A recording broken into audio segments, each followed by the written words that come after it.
לישון. אני לא עייף. טוב, בוא נמציח את סיפור.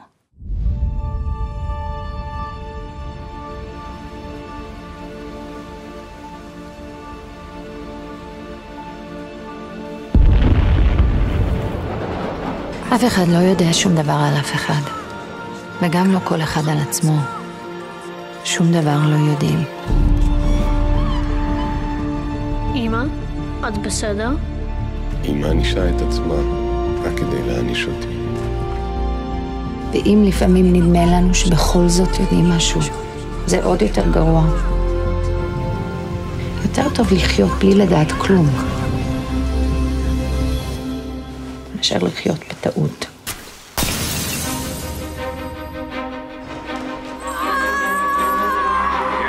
המדינה שלנו כבר ממש עומדת בשער. היא לא עומדת, אין שום שער, יש תהום.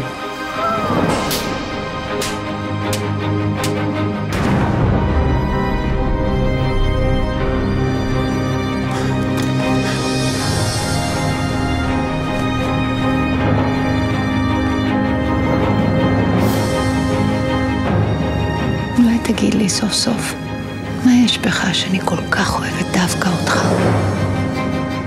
גם גיהנום וגם גן עדן אפשר למצוא בכל חדר. קצת רשעות ואדם לאדם גיהנום. קצת רחמנות ואדם לאדם גן עדן.